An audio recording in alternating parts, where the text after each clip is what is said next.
Hey team, this is Kevin from Create Curriculum, and today we are looking at student end of course surveys.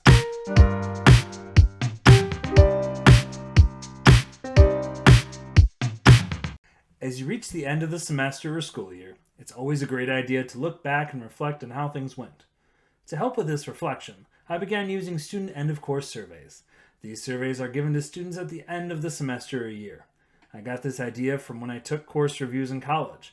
I remember feeling empowered when being asked my thoughts on the course, so I decided to implement something similar in my classroom.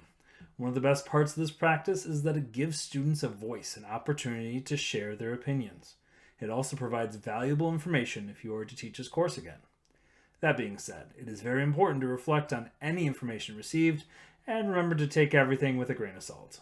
Your first step will be determining what kind of data you want to collect and create questions to generate that information. I always like to include general pros and cons of the course, such as what is one thing that you really enjoyed about this year, and what is one way this course could improve.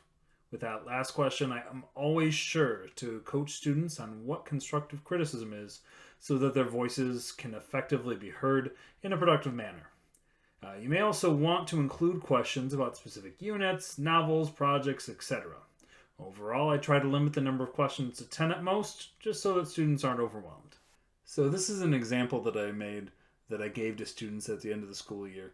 With this, it's on Google Forms. All the questions are optional, so that way they can really just answer the questions that they have an opinion about.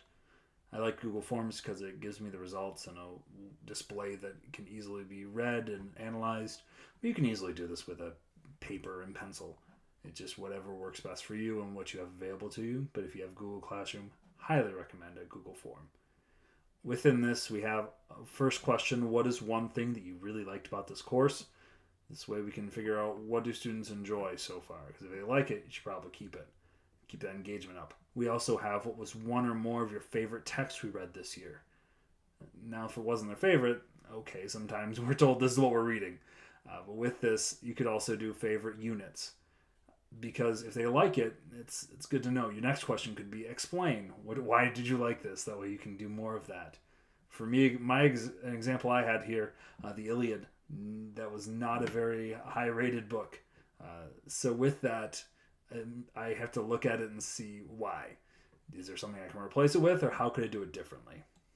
We also, next one here, what was one or more of your favorite activities or projects we did this year? That way you can see what they enjoyed. Because again, engagement. What did students like doing in the class? What kept their attention and what made them want to learn? What is one way that this course could improve? With this, you got to make sure to coach students on constructive criticism, because this could easily be a place to just put things they didn't like. But if they put it in a frame that's constructive criticism, they can help you improve and have their voice heard effectively. So that would be a little bit of coaching that you want to make sure that you do. In addition, here we have what was one or more of your least favorite activities or projects we did this year. Again, if they didn't enjoy it, I want to know that. I want to know what they didn't like doing. Yes, you're going to get some kids that liked creative things or didn't like creative things or any other types of projects. Maybe they like essays, maybe they like presenting in front of the class.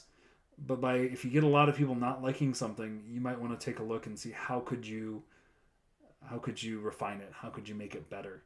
Because yeah, they're not going to like everything in the class. But if you can make it a little more enjoyable for the students, you'll get more buy-in and potentially better results with that. Lastly, we have any additional comments. This is kind of just a catch-all at the end. So that way, if they have anything that I did not specifically ask here, that they think that they need to share with me, they're able to. Sometimes you get, have a great summer, or thanks for being my teacher, stuff like that, which are nice to get. But also they can give you other additional comments that maybe they didn't feel like matched any of the above questions.